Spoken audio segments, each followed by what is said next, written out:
아마 세상 제일 편한 투자가 비트코인이지 않을까 생각을 하는데요. 지금은 굉장히 위험한 때다.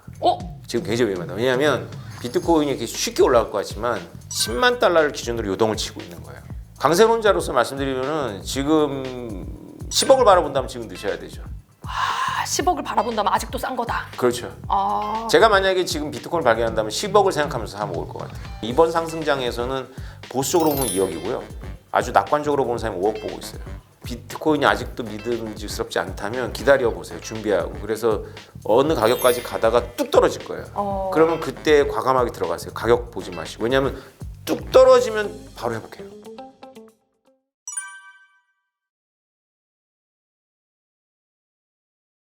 네, 안녕하세요 여러분. 돈어리 김하나입니다. 요즘 뭐 주변에서 코인 하나 없으면 대화에 끼지도 못하겠어요. 비트코인이 뭐 워낙에 많이 올라가가지고 이거 가지고 뭐 돈 벌었다는 사람도 많고 예전 분위기하고는 좀 굉장히 많이 달라졌는데요. 네, 이제라도 우리가 비트코인을 알아야 하는 이유, 그리고 지금 늦지 않았는지 이런 여러 가지 이야기들을 해주실 분 모셨습니다. 가상화폐 비트코인 최고 전문가, 건국대 정보통신대학원 블록체인학과 지혜의 족보 오태민 교수님 나오셨습니다. 어서 오세요, 교수님. 안녕하세요. 네, 불러주셔서 안녕하세요. 감사합니다.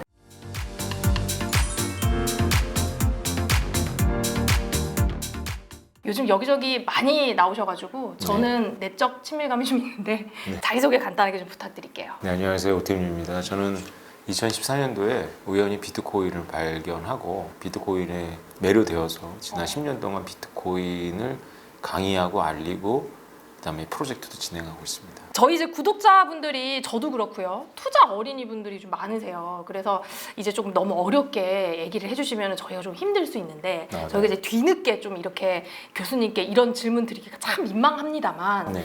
비트코인이 좀 뭔지 좀 알고 시작해야 될 것 같아요. 네, 비트코인은 전 세계에서 같은 가격으로 움직이는 하나의 자산인데요. 저희는 화폐라고 부르지만 그 화폐라고 부르면 좀 불편해 하시는 분들이 있어요. 그래서 그냥 자산으로 보는데 네네. 예를 들어서 이제 한국에서 어떤 급변 사태가 일어났을 경우에 금융권 접근이 안 되잖아요. 은행이 이렇게 안 된다거나. 네. 그런 비슷한 일이 최근에 일어나기도 했었고요. 짧은 순간이지만. 네네. 그런 경우에 달러나 원화는 네. 은행에서 동결이 돼요. 근데 비트코인은 이제 자유롭게 움직일 수 있거든요. 어떻게 통제할 수 있는 사람이 전혀 없나요? 만약에 거래소에 있다면 역시 똑같이 통제가 되는데 네네. 거래소에 있지 않은 비트코인은 본인이 점유한 거거든요. 아. 그래서 이렇게 고가의 점유물이 없어요. 예, 고가의 점유물로서 가장 유력한 것은 이제 고의 해바라기 같은 거예요. 하나에 500억 정도 되는. 근데 이제 이건 서민이나 중산층들은 그런 고민을 안 해요. 근데 슈퍼리치들은 고의 해바라기를 그래서 사는 거거든요.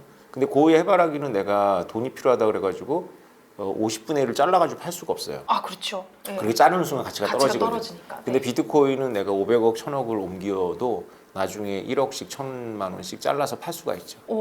근데 고의 해바라기 같은 경우에는 뭐 지하 창고 같은 데 숨겨놓잖아요. 그렇죠. 근데 얘는 그럼 어디 있는, 존재가 어디 있는 거예요? 공중에 떠 있어요? 어디 있어요? 그러니까 비트코인이 존재가 어디 있냐라고 물어보면 참으로 난감한 대답이 나옵니다. 왜냐하면 비트코인은 컴퓨터들마다 있는데요. 똑같은 형태로 있다고 볼 수 있죠. 그러니까 비트코인을 왜 없앨 수 없냐면 미국이 비트코인을 없앨 수 있었다면 없애려고 했을 거예요. 그건 왜 그러냐면 비트코인은 말씀하신 대로 어디에나 존재할 수 있어요.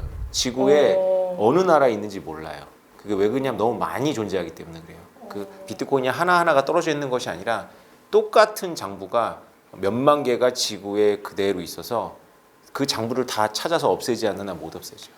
그러면 뭐 내가 1번 비트코인을 하나 갖고 있는다 그래서 1번만 갖고 있는 게 아니라 모든 비트코인을 내가 다 정보를 갖고 있는 그런 개념인가요? 그런 건 아니고요. 내가 1번 비트코인을 갖고 있다라는 정보가 전 세계 10,000개 이상에서 기록이 되어 있어요. 나의 그 기록이 나의 정보가. 내가 이거의 주인이라는 정보가 그렇게 기록이 되어 있어요. 만약에 하나은행에 돈을 갖고 있다고 생각을 해보자고요. 네네. 그럼 하나은행 서버가 해킹을 당하면 그 돈의 자릿수가 하나 없어질 수도 있고 생길 수도 있잖아요. 그렇죠.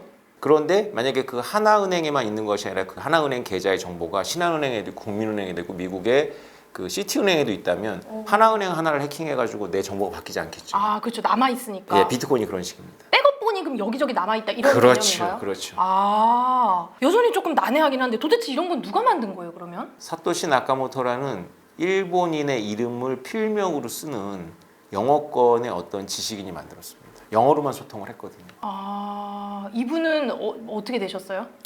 이분은 사라졌어요. 그러니까 1년 정도 자기가 2009년도에 이거를 론칭해 놓고 네. 제자들 2009 년이요? 양육했어요. 제자들하고 소통을 이메일로 했는데 제자들이 어느 정도 컸다고 생각하는 어느 시점에 안녕 이제부터는 작별이야 이런 말도 없이 그냥 사라졌어요.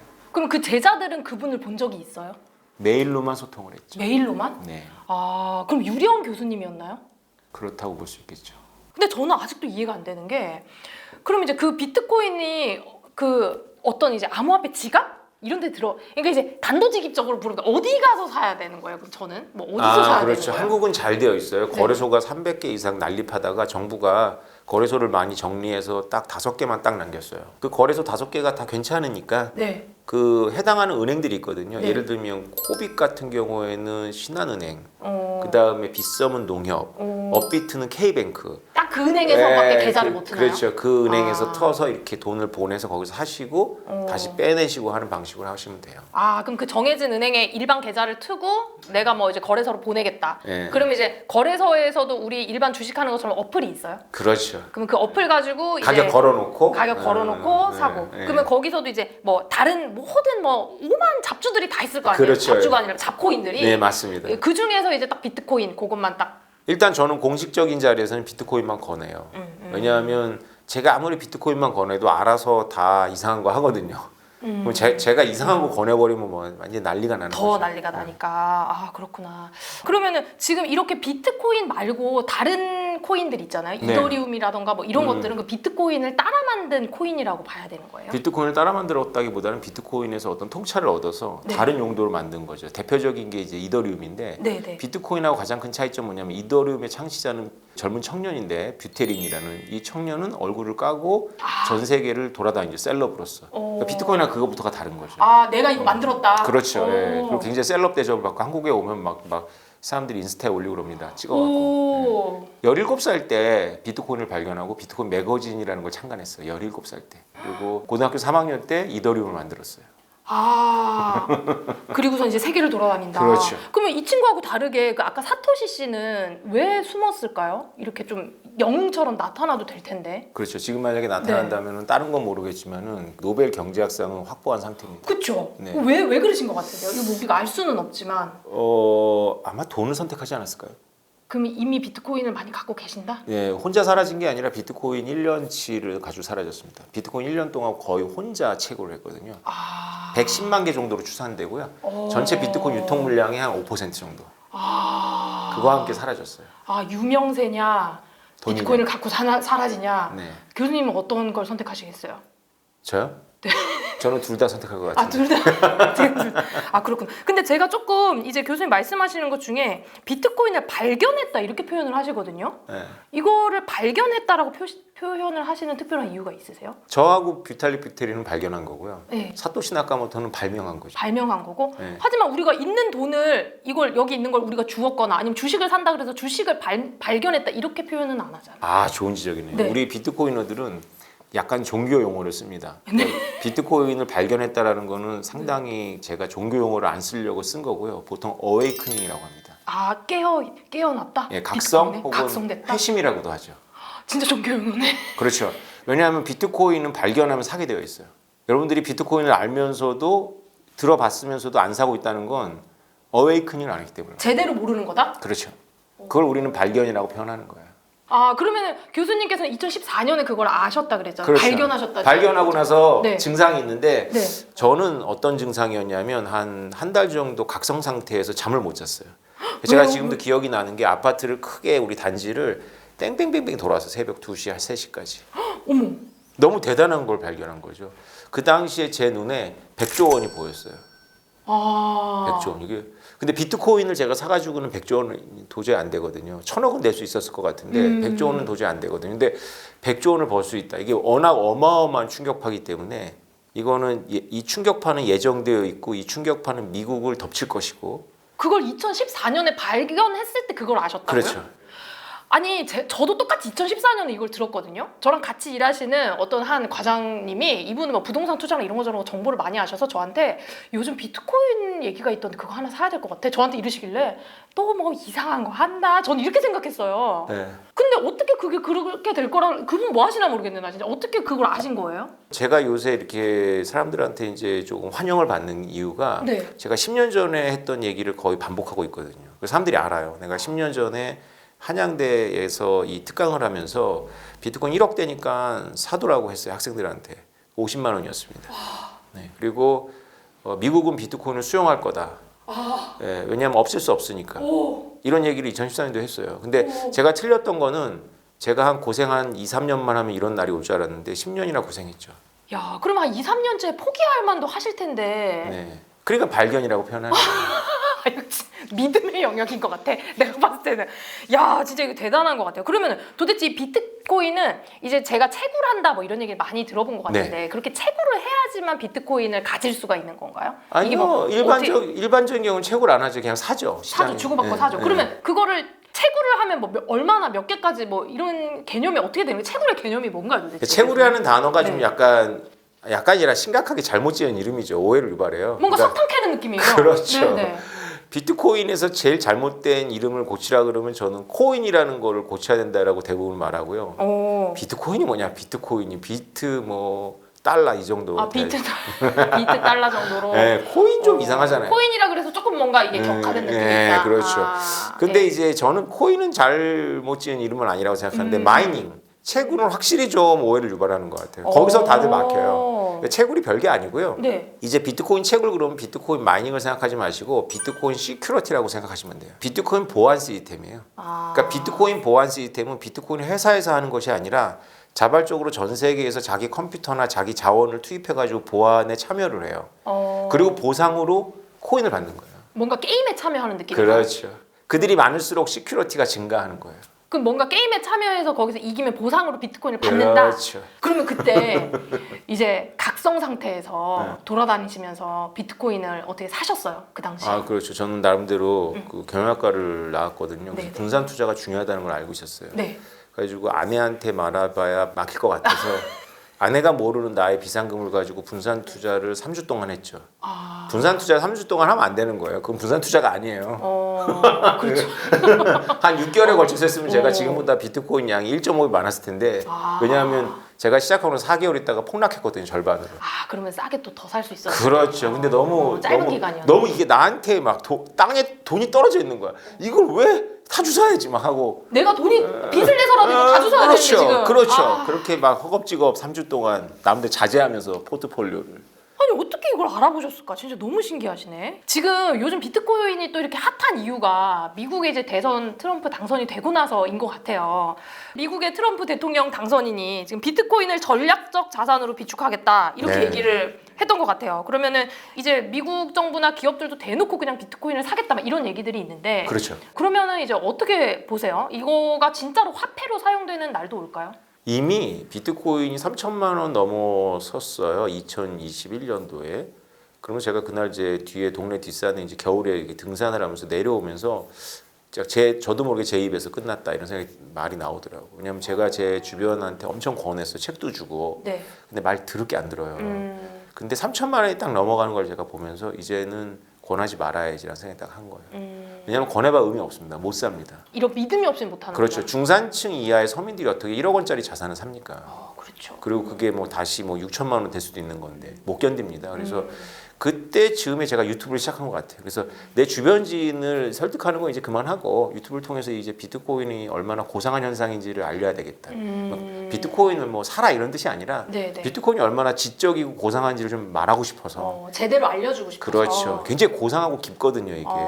그래서 제가 2021년도부터 계속 유튜브에서 비트코인이 지정학적 자산이기 때문에 미국이 달러를 어떻게 하기 위해서 비트코인을 품는다라는 얘기 계속 메시지를 내고 있었어요. 우리도 경험해봤지만 우리 정도 되는 나라도 갑자기 출렁하거든요. 맞아요. 그러면 다국적 기업 입장에서는 이 위험 분산해야 되거든요. 그게 보편 자산이 필요해요. 어느 나라에서나 통하는 보편 자산이. 그래서 몰빵은 못 하겠죠. 왜냐하면 가격이 굉장히 심하니까. 그러나 일부는 담으려고 할 거예요. 그게 이제 어떤 통화의 역할을 할 수도 있다. 보편 자산으로서. 마이크로소프트가 만약에 이거를 주주총회에서 일부라도 담기로 결정을 하면 이거는 하나의 새로운 챕터입니다. 분기점이 된다. 그렇죠. 많은 기업들이 따라할 수밖에 없어요. 그럼 이제 비트코인의 어떠한 내용에 대해서 조금 알아봤고 우리 그 교수님의 그 신념에 대해서도 믿음 발견한 어떤 이야기도 좀 들어봤는데 그럼 이제부터라도 저희는 지금이라도 비트코인을 사야 되는지 너무 알고 싶거든요. 만약에 제가 요새 방송에 좀 나갔어요. 공중파 방송에. 네. 그러니까 원래 저를 이렇게 찾지 않거든요. 근데 트럼프 대통령 당선 이후에는 공중파에서도 진지하게 이거를 보기 시작했어요. 그러면서 이제 저한테 듣는 말은 뻔하거든요. 저는 무조건 비트코인 강세론자예요. 그러니까 저는 이제 멈춰 있는 시계라고 보시면 돼요. 그래서 하루 2번 맞아요. 제자리에 있으니까. 네네. 그러니까 10년 전부터 계속 멈춰 있었는데 세상이 바뀌어가지고 갑자기 나를 많이 찾는 이런 상황이 되죠. 그렇죠. 그럼에도 불구하고 제가 뭐라고 방송에서 얘기를 하냐면 예. 지금은 굉장히 위험한 때다. 지금 굉장히 위험하다. 왜냐하면 비트코인이 이렇게 쉽게 올라갈 것 같지만 10만 달러를 기준으로 요동을 치고 있는 거예요. 10만 달러는 왜 위험하냐면 저보다 먼저 비트코인을 발견한 사람들이 있어요. 네. 보통 미국의 젊은 층들인데 그들은 별로 안 좋은 이유로 비트코인을 발견했어요. 왜냐하면 마약을 하고 싶은데 돈이 없어. 아니 돈이 없는 게 아니라 비트코인 가지고 하면 익명성이 보장된다고 정상적인 이렇게 거래를 안 해서 그래서 착각을 한 거예요. 그래서 이런 그 커뮤니티에서 비트코인이 답이야 해갖고 막 10,000개씩 산 거예요. 그 당시에 뭐 몇 센트 안 하니까 10,000개씩 뭐 많이 얼마 그게 다 재벌이 된 거예요. 그 중에 일부는 감옥 갔다 왔어요. 나중에 이제 형량 거래를 해갖고 네네. 연방교도소에서 1년 있다 나오고 이런 친구들도 있어요. 그렇지만 어쨌건 그들이 많이 갖고 있었는데 이들이 라이프 스타일을 완전히 바꿔버렸어요. 그러면 세계 여행 다니고 명사로 막 다녀요. 근데 비트코인 안 팔고 이러고 다니는 거거든요. 그러니까 마이너스 통장 쓴 거예요. 그들의 청산 가격 1차 청산 가격이 10만 달러예요. 어쨌든 지금 그거를 팔지 않고 그렇게 다녔던 것들을 얘들도 이제 현금화해야 그렇죠. 되니까. 그렇죠. 라이프 스타일 이미 오래전에 바꿨거든. 걔네는. 그럼 누적된 빚이 굉장히 많겠네요. 그렇죠. 갚아야 되니까. 자기 가지고 있는 자산에 비하면 아무것도 아니니까. 이 정도쯤에서는 어쨌든 차익 실현을 할 거다고 보시는 그렇죠. 거죠. 예. 그리고 네. 이제 20만 달러가 또 이제 목표치고 대부분은 30만 달러라고 그러더라고요. 30만. 그러면 최소 이제 3억 이상은 올라간다. 이렇게 보시는 거네요, 무조건. 당장은 안 가죠. 어쨌든 이거는 장기적으로 보더라도. 그렇죠. 그리고 강세론자라고 하셨으니까 그렇죠. 언젠가는 그렇게 될 거다. 강세론자로서 말씀드리면은 지금 10억을 바라본다면 지금 넣으셔야 되죠. 10억을 바라본다면 아직도 싼 거다. 그렇죠. 제가 만약에 지금 비트코인을 발견한다면 10억을 생각하면서 사면 올 것 같아요. 근데 이제 이 비트코인으로 이게 또 한 몇 년 전까지만 해도 이거 사가지고 막 인생 망했다 이런 청년들도 많았잖아요. 그렇죠. 폭락하고. 그렇죠. 그럼 이게 지금 이거는 뭐 주식처럼 뭐 추세를 본다거나 아니면 뭐 이게 폭등 뭐 이런 사인 같은 거를 좀 알 수 있는 것도 있어요? 아마 세상 제일 편한 투자가 비트코인이지 않을까 생각을 하는데요. 보통의 젊은 층들이 비트코인에서 망했다는 것은 비트코인이 아니에요. 비트코인이라고 스스로 표현하지만 비트코인이 아니라 여러 가지 잡코인들이에요. 다른 코인들. 그렇죠. 비트코인만 만약에 했다면 그렇게까지 처참하진 않아요. 비트코인은 뭐 80% 폭락이 있는데 바로 회복을 해서 보통 이제 우리가 겨울이라고 그러는데 한 절반쯤이에요. 고점 절반에서 그냥 한 1, 2년을 나면 또 좋아지거든요. 또 좋아지고. 근데 저처럼 발견을 한 확신이 있잖아요. 네. 그럼 별로 스트레스 안 받아요. 그냥 묻어주는 거다. 네, 그렇죠. 어차피 다시 또 반감기가 되면 또 난리 칠 거니까. 그래서 이번에도 반감기 이후에 난리가 안 날 거라고 사람들이 또 속고 있었어요. 근데 저는 뭐 여유 작작하면서 지난번 블랙몬데이 있잖아요. 네네. 블랙몬데이 때 막 비트코인이 다시 5만 달러 밑으로 떨어지는 거예요. 네. 제가 라방을 딱 켰죠. 지금 사야 된다? 라방 켜갖고 이제 저의 추종자들 안심을 시키고. 왜냐하면 이들은 저처럼 발견한 게 아니라 저를 발견한 거기 때문에. 그렇죠. 제가 안심을 안 시키면 또 팔아요. 그래가지고 그런 막 떨어지는 그 시점에 저는 라방을 켜요. 이런 경우가 제가 여러 번 있어요. 한 번만 불안하니까 사람들은. 그렇죠. 심리적으로. 한 번만 그런 게 아니라는 거. 이건 뭘 의미하냐면 두 가지 중에 하나. 제가 미쳤거나 네. 아니면 저는 진짜로 확신하고 있거나죠. 그렇게 막 떨어질 때는 라방 트는 사람 저밖에 없어요. 상황이 수습되고 뭔가 하죠. 결과론적으로 얘기를 하지 네. 사실 그 상황에 같이 있으면서 얘기를 하는 사람은 없다 이 말씀이시잖아요. 그 정도로 네. 저는 10년 전에 제가 이렇게 그 저한테 어웨이크닝이 너무 강렬했어요. 지금 이제 그러면 그 전에는 처음에는 사모님한테는 말씀 안 하셨다고 했잖아요. 그렇죠. 그럼 사모님한테는 언제 오픈하셨어요? 우리 아내한테는 제가 비트코인 얼마를 갖고 있는지에 대해서 최근까지도 정확하게 말하지 않았어요.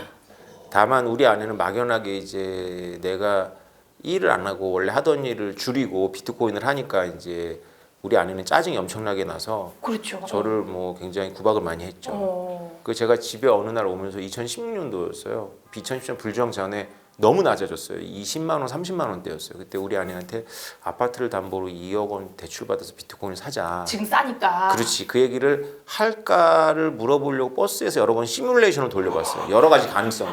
근데 결론이 같아요. 한 대 맞고 이혼 소리 듣겠더라고. 그래서 말 안 했어요. 말 안 하고 이제 나중에 이제 엄청 비싸진 다음에 내가 그랬다고 얘기했더니 우리 아내가 말했으면 자기가 허락해 주는 건데 왜 말을 말 안 했냐고. 말 안 했냐고. 아, 그러면 이제 지금은 두 분이 같이 강세로 간다. 이것에 대한 믿음이 두 분이 같이 있으시겠어요? 아니요, 그건 아니고 그건 아니고. 우리 아내는 또 가끔씩 이렇게 팔고 싶어 해요. 아, 그러면 저기 교수님은 한 번도 안 파셨어요? 아니죠. 팔아서 아내 줘야 돼요. 아, 그렇죠. 네, 왜? 우리 아내가 그래야- 저점에서 꼭 팔게 만들어요. 아, 그러니까 저한테 돈이 안 나오면 그냥 인테리어를 해버려요. 저점에서. 돈이 나올 수밖에 없도록. 집을 계약해 버린다고. 저점에서. 아, 그렇구나. 안타깝네요. 네. 그래서 이번에 미리 선제적으로 예. 저는 이제 오픈했으니까 저는 1억 7천에서 일부 정리를 할 거예요.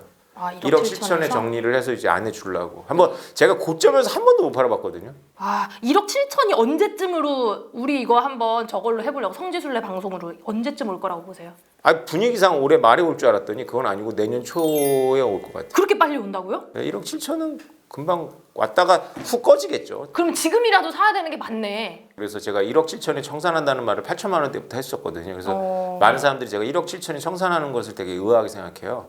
왜냐하면 본인들이 생각에는 2억 5천만 원도 갈 것 같은데 저도 그렇게 생각해요. 2억 5천만 원 갈 것 같은데 제가 한 번도 고점을 제 기준에서 도달하기 직전에 꺼지서 결국 저점에서 팔아야 되기 때문에 이번에는 1억 7천에서 팔고 2억 5천 되는 거 이렇게 박수 쳐주려고. 아까 말씀하셨다시피 어쨌든 슈퍼리치들이 비트코인을 전부 다 자기의 자산으로 많이 보유를 하고 있잖아요. 이게 뭐 여러 가지 이유가 있겠지만 뭐 진짜로 세계적인 어떤 혼란이 있을 때 살아남는 유일한 자산이기 때문에 뭐 그렇다고도 하는데 이때 이제 세계 각국의 자산가들이 자산을 보유하거나 이동수단으로 비트코인을 사용한다는 거는 도대체 어떤 의미가 있는 걸까요? 이게 되게 재밌는 포인트입니다. 지금 올해 2024년도 1월에 파이낸셜 타임즈에서 어떤 보도가 있었냐면 영국에서 소송이 끝나서 영국 정부가 6만 1,000개 비트코인을 가지게 되었다라는 뉴스가 있었어요. 6만 1,000개의 비트코인을 영국 정부가 가지된 경위는 지안원이라는 중국인으로부터 뺏은 거예요. 아, 중국인한테요? 예, 이게 언제 일어난 일이냐면 2016년도, 17년도에 일어난 일이에요. 2016년도, 17년도에 우리나라 사람들 대부분이 비트코인이라는 존재 자체를 모를 때 네. 중국의 굉장한 부호가 전 세계로 자기 대리인들을 보내가지고 자금 세탁을 시켰어요. 아, 비트코인을 줘서 보냈어요. 그래서 이 사람은 영국에서 6만 1,000개를 파운드로 바꾸다 걸린 거예요. 그 6만 1,000개를 영국 정부가 이제 압류하고 재판이 계속 있다가 이제 올해 초에 재판이 끝난 거죠. 근데 그게 영국 정부가 가지는 게 맞다 이렇게 재판이 끝난 건가요? 그게 영국 정부 거예요. 영국 정부가 된 거예요? 그러니까 영국에서 저지른 범죄니까. 오. 근데 제가 드리고 싶은 말씀은 뭐냐면 2014년도 제가 비트코인 발견하고 이렇게 미덕 같은 데 나가면 중국인들이 있었어요. 한국인데 네. 젊은 중국인들이 왔었어요. 네. 그러니까 저는 막연하게 중국인들이 되게 비트코인 빨리 발견했다 이런 생각을 했는데 시간이 지날수록 어떤 생각이 드냐면 아, 자금을 유출하기 위해서 비트코인에 눈을 떴구나. 이게 2012년도에 시진핑 주석이 주석직에 오르면서 시작한 게 반부패 캠페인이거든요. 그래서 매년 2만 명 이상의 고위 공직자를 숙청하고 있어요. 지난 10년 동안. 많을 때는 막 5만 명도 숙청합니다. 중국 진짜 큰 나라예요. 그렇죠? 그렇죠. 그래도 네. 공무원이 남아있는 것 같아요. 맞아요. 그러니까 그들이 그걸 느낀 거예요. 그래가지고 비트코인을 믿어서라기보다 비트코인도 일부 가지고 있어야지 유출이 된다라고 생각을 하니까 그렇게 했다라고 생각을 했는데 이 지안원 영국 정부한테 이렇게 된 걸 봤을 때 이 네. 사람은 물주가 아니야. 이 사람은 에이전시고 물주는 따로 있어요. 중국에 살고 있고. 그렇겠죠. 직접 자기가 들고 다니지 그렇지. 않겠지. 이게 어마어마한 부를 갖고 있는 거예요. 이들이 이제 비트코인에 눈을 떴어요. 올해 여름에 갑자기 저희 사무실에 김승호 회장님 찾아오셨어요. 그 도시락. 알죠. 예. 돈의 미래. 미래. 예, 돈의 속성. 돈의 속성. 네. 도시락 파는 김밥 네. 파는 사장님. 그분이 비트코인을 제 영상을 통해서 발견하고 제 책을 읽고 발견해서 저랑 만나고 싶어서 우리 저희 회관에 오셔가지고 저랑 같이 영상도 찍으셨어요. 그분이 웬만하면 타 유튜브에 안 나오시는 분인데 네.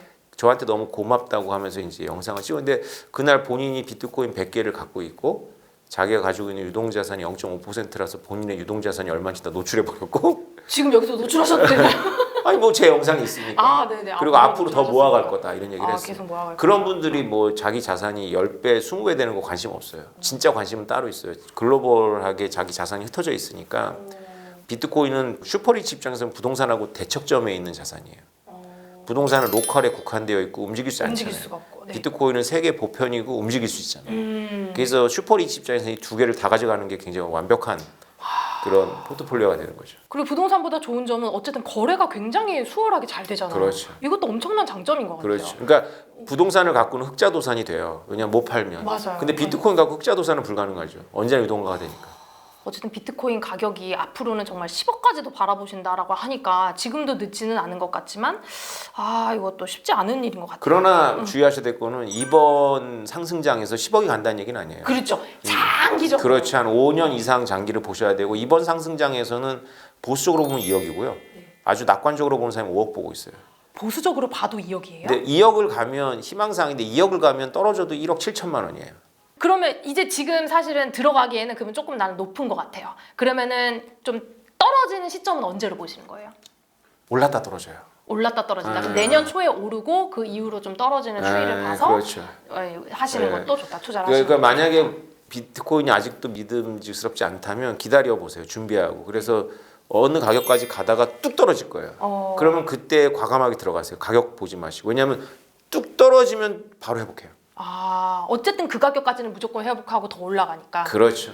뚝 떨어지면 바로 회복한다 이렇게 생각하시면 되고요. 진짜 크게 떨어질 거면 예를 들면 진짜 5억까지 간다. 그럼 크게 떨어질 거예요. 그 5억까지 안 가길 바래요. 왜냐면 5억까지 가면 우리는 기분이 좋지만 네. 1억대로 떨어져요. 그게 떨어진다는 의미는 차익 실현을 그만큼 많이 한다는 얘기죠. 그렇죠. 어떤 호재도 매도세를 이길 수는 없어요. 비트코인은 매도세가 굉장하다고 보시면 돼요. 가격이 오르면 매도세가 몰려요. 그러면 이제 비트코인 말고 이제 다른 알트코인 같은 것들은 비트코인의 가격을 좀 따라갈까요? 어떻게 보세요? 비트코인은 추월하죠. 추월한 그렇죠. 비트코인은 추월한다고요? 지금이 어떤 거냐면 4년에 한 번 어촌에 지금 큰 배 들어온 거거든요. 만선이 돼서. 그래서 지금 어촌이 화랑이에요. 네네. 배가 들어왔는데 주요 어류만 있는 게 아니잖아요. 낚다 보면 이상한 것들 많잖아요. 네, 같이 이제 그래서 그런 애들도 시장이 형성이 되는 거죠. 걔네들은 양이 적고 종목이 많다 보니까 개별 종목 입장에서 보면 가격이 막 널뛰죠. 그러면 비트코인이 앞으로 계속 조금 이제 상승해 가는 자산인 것처럼 다른 코인들도 어쨌든 추세는 좀 계속 따라갈 것 같다. 그게 이제 비트코인 빼놓고 다른 잡주들의 한계예요. 리플이 지금 우리나라 돈으로다가 지금 4,000원 막 이렇게 육박할 거예요. 근데 이게 전 고점 대비 아직도 못 갔고요. 네. 지금 4년 걸린 것 같아요. 회복하는 4년이 아니라 7년이라고 그러던데 하여튼 비트코인은 매번 4년마다 전고점을 돌파했는데 비트코인을 유일하게 거의 따라서 전고점 돌파하는 게 이더리움이고요. 나머지 코인들은 아무리 유망한 애들도 전고점 돌파는 아직 멀었어요. 오래 기다려야 돼요. 오래 기다려야 돼요. 그러니까 꾸준히 상승한다는 일반론이 잘 안 먹혀요. 비트코인은 꾸준히 상승해요. 이더리움도 꾸준히 상승하고 있어요. 아니 그러면은 그냥 비트코인하고 이더리움만 계속하면 될 텐데 다른 사람들은 왜 다른 거 왜 하는 거예요 그러면? 그건 이렇습니다. 심리적으로 비트코인을 100만 원어치 사면 0.0000 이렇게 돼요. 네네. 기분이 안 좋아요. 그래서? 근데 다른 거 알트를 100만 원어치 사면 막 수만 개가 생겨요. 기분이 좋아요. 이거 기분에 따라 투자하면 안 되는데. 예, 그래서 의사가 이렇게 딱 처방해 줬는데 병원 갔더니 약 하나를 딱 줘요. 기분이 안 좋은 거야. 근데 처방인데 막 약을 막 한 봉다리 주는 거야. 영양제 20개 막 막 이렇게 기분 좋은 거죠. 그런 기분 차이. 약은 양이 중요한 게 아니라 효능이 중요한데 맞습니다. 사람들은 정말로 이걸 봐요. 지금 또 이제 미국 시장에서는 비트코인이나 아니면 또 코인을 베이스로 하는 ETF도 존재한다 그러더라고요. 그렇죠. 이게 이제 실물, 현물 ETF로 하는 게 어떤 의미가 있을까요? 그렇죠. 승인 굉장한 받는 의미가 네. 있죠. 김승호 회장 얘기를 다시 드리면 그분이 비트코인에 대한 관심을 아들 때문에 갖고 있어서 몇 년 전부터 그래서 타이밍을 노리고 있었는데 이분이 미국에서 비트코인 ETF가 승인되면서 사겠다라고 타이밍을 노리고 있었어요. 왜냐하면 본인도 나이가 있으시니까 비트코인 현물을 직접 보관하는 것을 부담스러워하셔요. 그러니까 보통 돈이 많으신 분들 나이도 많거든요. 그렇죠. 제가 이렇게 만나보니까 나이가 많으시더라고요. 그래서 비트코인에 대한 개념을 아무리 설명해줘도 본인 스스로 비트코인을 관리하는 걸 되게 부담스러워요. ETF라는 건 뭐냐면 금융기업들이 여러 베이클을 만들어서 비트코인을 보유하고 그 보유량을 쪼개갖고 전자적으로 쪼개서 그걸 주식처럼 거래하는 거거든요. 그렇죠. 네. 그러니까 내가 그 비트코인을 직접 보관하거나 관리할 그런 부담이 없는 거죠. 그냥 주식 거래하듯이 ETF만 그렇죠. 관리하면 되니까. 그렇죠. 그래서 의미가 있어요. 그래서 기관 자금이 들어오고 있는 거예요. 그러면 저희는 그렇게 ETF를 하는 게 좋을까요? 직접 비트코인 사토시를 사는 게 좋을까요? 비트코인을 직접 사는 게 제일 베스트예요. 제일 베스트. 수수료가 중간에 떨어지니까? 아니요. 비트코인의 진짜 의도는 진짜 존재감은 내가 점유한다는 데 있어요. 내가 자동차가 사람들은 점유물이라고 생각하지만 자동차는 등기물이에요. 등기물. 점유물이 아니고. 진짜로 내가 점유한다라는 건 내가 가지고 있다는 걸 남들한테 숨길 수 있는 게 점유물이거든요. 아, 그런가요? 그렇죠. 뭔가 내가 가지고 있는 거 드러내는 게 점유 아닌가요? 물론 건물 낼 거야. 점유해가지고 명품 같은 거를 드러내는 게 목적이기도 하죠. 근데 네. 진정한 점유 자산의 힘은 가지고 있다라는 것 자체를 숨길 수 있기 때문이에요. 그 의미가 있어요. 등기는 숨길 수가 없잖아요. 그렇죠. 남한테는 숨기지만 적어도 사법부나 국가한테는 못 숨기니까 맨날 등기부 밝혀지죠. 떼보면 다 나오니까. 그렇죠. 네. 근데 점유물로다가 30억 있다고 생각해 보세요. 자, 우리 그러면 끝으로 돈어리 우리 투자 어린이분들, 저처럼 정말 이 정도로 모르시는 분들은 없겠지만 제가 오늘 질문이 정말 하찮지는 않았을까 너무 마음에 걱정이 되는데 이렇게 비트코인하고 코인 투자를 시작한 분들에게 교수님께서 조언 좀 부탁드릴게요. 비트코인은 없어질 현상은 아닙니다. 네, 비트코인 가격이 등락을 거듭하겠지만 비트코인이 없어질 현상은 아니고 점점점 그 세가 늘어날 거예요. 왜냐하면 다른 나라도 아니고 미국의 대통령이 비트코인에 대해서 새로운 관점을 가지고 주장하고 있어요. 비트코인이나 암호화폐 이쪽 생태계가 투자자 보호도 중요하지만 신규 산업이라는 차원에서 미국이 접근하겠다는 거거든요. 내년에 2025년도에 놀라운 일들이 펼쳐질 거예요. 그래서 2025년 전에 준비하는 것도 나쁘진 않아요. 근데 스트레스는 굉장히 많이 받으실 거예요. 안 보고 있어야죠, 뭐 그냥 그렇죠. 이 미래를 보고. 그렇죠. 5년 정도 기다리신다면 5년 정도 기다릴 수 있는 돈이라면 지금 당장 해도 비트코인만. 비트코인 다른 거 말고. 그러니까 투자자 보호가 아니라 신규 산업으로 보겠다는 얘기는 비트코인으로 돈을 작정하고 벌어보겠다 이런 의미로 생각되는데요. 여러 의미가 있는데요. 비트코인 관련해 가지고 미국의 기업들이 뭔가 하도록 해줄 거고요. 그다음에 비트코인이 미국에 모일 수 있도록 우호적인 환경을 만들어 줄 거예요. 공식화 시켜버리겠다. 그렇죠. 오픈해가지고. 자, 오늘 개인적으로 정말 궁금했던 내용인데 가상자산이라는 새로운 세계에 대해서 공부가 돼서 진짜 좀 재밌고 좋았던 것 같습니다. 저희 도너리 채널에는 좀 많은 전문가분들이 나와가지고 안전한 투자도 얘기하시고 또 노후 대비로 또 ETF 차곡차곡 모으자 뭐 이렇게 저희가 이제 많이 이야기도 했었는데 오늘의 내용이 좀 낯설게 느껴지시는 구독자분들도 있으실 것 같거든요. 그래도 전 세계가 심지어 지금 미국 대통령이 적극적으로 사들이겠다고 하는 판국에 저희도 좀 알아야 되지 않나, 투자 공부로서 좀 해봐야 되지 않나 이런 생각이 좀 듭니다. 오늘 오태민 교수님 말씀 너무 감사드리고요. 다음 시간에 또 와주시면 너무 감사드리겠습니다. 네, 여러분 또 유익한 정보로 찾아오겠습니다. 감사합니다.